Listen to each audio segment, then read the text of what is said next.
बिस्मिल्लाहिर्रहमानिर्रहीम। Dear students, हम पढ़ रहे हैं chapter number 5 variety of life. इससे पहले हम इंट्रोडक्शन और बायनोमियल नोमेनक्लेचर पढ़ चुके और आज की इस वीडियो में हम पढ़ने जा रहे हैं characteristics of viruses, structures of viruses. हम नेक्स्ट जो है वो शॉर्ट वीडियो में वो डिस्कस कर लेंगे।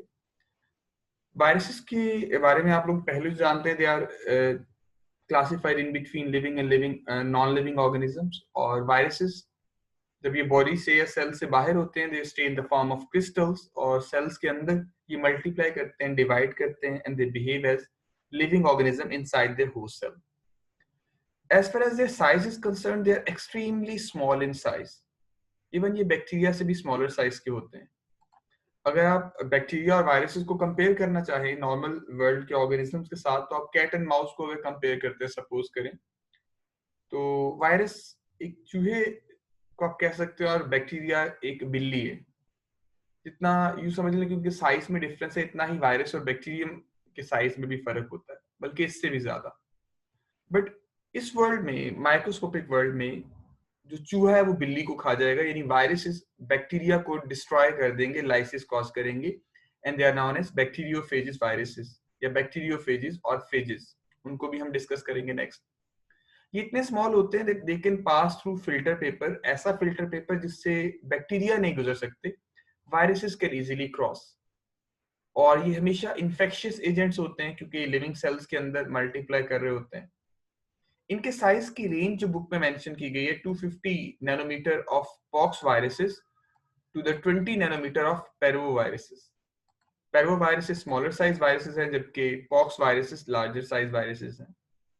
और इनके साइज का जो अंदाजा लगाया गया, 10 to 1000 टाइम्स स्मॉलर हो सकते हैं ये बैक्टीरिया सेल से। ऑल वायरसेस, यूजुअली वायरस के अंदर जो है वो बाहर प्रोटीन का बना हुआ कैप्सिड होगा, that's not a membrane type नहीं है, इसे जो आप सेल्स के हवाले से पढ़ के आए। और इनके कोर में जो है वो डीएनए, न्यूक्लिक एसिड्स, उनके हवाले से हम स्ट्रक्चर में डिस्कस करेंगे। As far as other features are concerned, तो हमने एक बात की कि फिल्टर पेपर से पास थ्रू कर सकते हैं। दूसरा ये कि आर्टिफिशियल मीडियम पे बैक्टीरिया की तरह इनको ग्रो नहीं करवाया जा सकता। जब भी वायरसेस को ग्रो करवाएंगे हम, कोई living cell like egg cell उनको कल्चर करने के लिए यूज कर रहे होंगे। They can reproduce only in animal and plant cells or in their host cells such as bacteria. और वायरसेस के रिप्रोडक्शन मेथड को हम बोलते हैं रेप्लिकेशन। क्योंकि ये सेल से बाहर डिवाइड नहीं कर सकते, इनकी अपनी बायोसिंथेटिक मशीनरी नहीं है, अपने पास वो सारे एंजाइम्स नहीं है जो ट्रांसक्रिप्शन ट्रांसलेशन कर सके।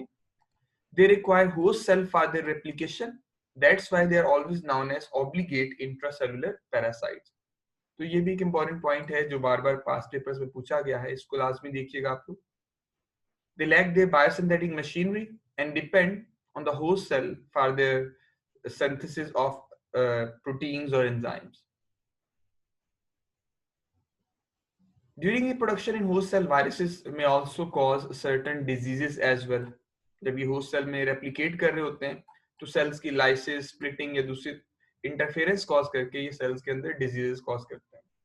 Bacterial diseases को treat करने के लिए हम लोग use करते हैं antibiotics, but viruses दोनों तरह के antibiotics, चाहे वो broad range है या narrow range है, उनके against resistance show करेंगे। नैरो रेंज एंटीबायोटिक्स वो होती हैं जो स्पेसिफिक टाइप के स्ट्रेन, बैक्टीरियल स्ट्रेन्स को किल करेंगी, और ब्रॉड रेंज एक वैरायटी ऑफ बैक्टीरियल टाइप्स को किल कर सकती हैं। बट वायरसेस, उन पे ना तो ब्रॉड रेंज एंटीबायोटिक्स का इफेक्ट होगा और ना ही नैरो रेंज एंटीबायोटिक्स का इफेक्ट होगा। So viruses, they are resistant to broad range as well as narrow range antibiotics. Broad range में एग्जांपल मेंशन की गई है पेनिसिलिन और स्ट्रेप्टोमाइसिन। नेक्स्ट शॉर्ट सी वीडियो में हम लोग जो है वो वायरसेस के स्ट्रक्चर पे बात कर रहे होंगे। Thank you so much.